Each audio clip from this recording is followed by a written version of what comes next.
Eto na nga mga chong, marami tayong basketball updates. Gilas Pilipinas, bright future ang paparating kay Kevin Kiambao. Head coach ng Australia na pabilib at may sinabi sa Gilas Pilipinas. Sa naging bakbakan nga ng Gilas kontra Australia sa quarterfinals kagabi ay nabigo nga ang ating national team kung saan natapos na ang kanilang kampanya ngayong FIBA Asia. Expected na nga yung magiging resulta dahil ang Australia ay hindi pa natatalo sa FIBA Asia. Pero ayon nga sa kanilang head coach sa naging press con interview ay inamin nga nito na isa ang Gilas Pilipinas sa mga threat na kupunan in the future. Maraming araw talented players ang ating national team. Special mention pa nito si Kevin Kiambao na napakaganda ng ipinakitang performance ngayong FIBA Asia. Nakikitaan nga raw ito ng potensyal ng head coach ng Australia based sa naging performance nito kontra sa kanyang koponan. Nabanggit pa ng nasabing head coach na hindi nila inexpect yung pinakitang laro ng Gilas. Nagawa raw ng mga ito na makasabay sa kanilang koponan kung saan na-outscore pa ng Gilas ang Australia noong third quarter.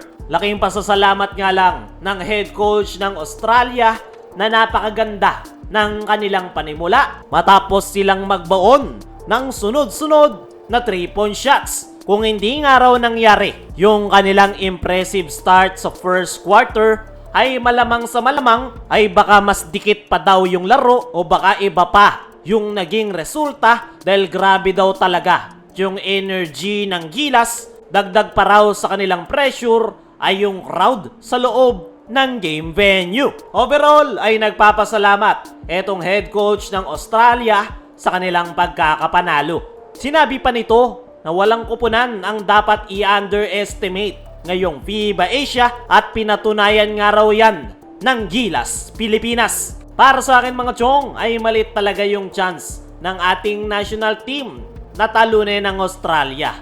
Unang-una, simula nang ipasok sila sa FIBA Asia ay hindi pa sila natatalo. Pangalawa, wala nga tayong Kai Sotto na pinaka main big man ni Coach Tim Cone. Binanggit nga rin yan ng head coach ng Australia na iba raw ang Gilas Pilipinas kapag nandyan si Kai Sotto. Base raw yan sa kanilang naging scouting report. So ngayon, tapos na ang stint ng Gilas Pilipinas ngayong FIBA Asia. Naging mabagal man yung kanilang simula matapos yung kanilang zero start kontra Chinese Taipei at New Zealand, pero nakabawi naman sila ng dalawang sunod bago sila padapain ng powerhouse team na Australia. Kaya mga chong, ano ang masasabi nyo sa sinabi ng head coach ng Australia sa Gilas Pilipinas?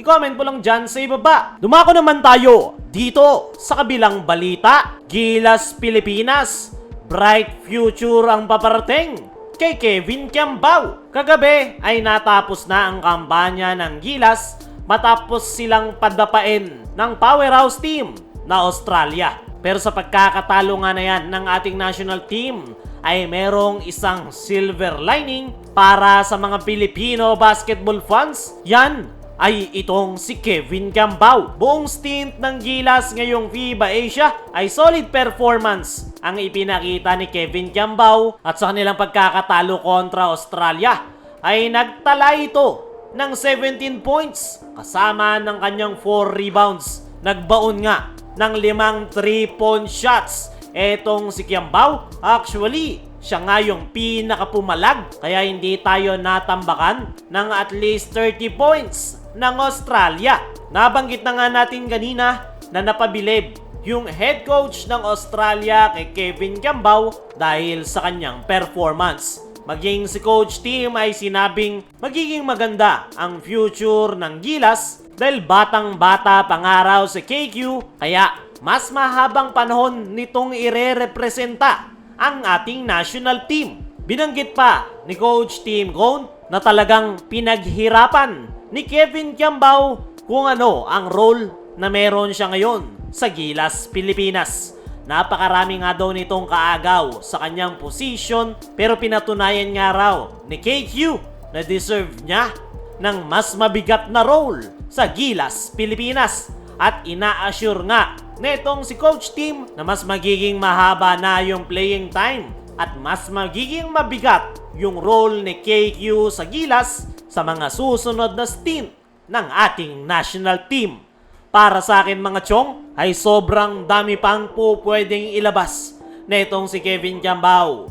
Batang bata pa nga ito at marami pang po pwedeng ma-improve sa kanyang laro. Kung na-impress na kayo sa kanyang ipinakita, ay abangan nyo yung kanyang magiging prime year dahil paniguradong mas nakakatakot na Kevin Kiambao ang ating makikita at ang pinaka magbe-benefit nga niyan ay ang Gilas Pilipinas. Ngayon, tapos na ang kampanya ng Gilas, pero nabanggit nga netong si Kevin Kiambao na marami nga daw siyang natutunan at yung kanilang pagkakatalo kontra Australia ay nagdagdag lang ng apoy para mas i-improve pa ang kanyang laro. Kaya mga chong, ano ang masasabi nyo na future is bright sa Gilas dahil kay Kevin Kiambao? Ano rin yung masasabi nyo na bumilib ang head coach ng Australia sa Gilas Pilipinas? I-comment mo lang dyan sa ibaba.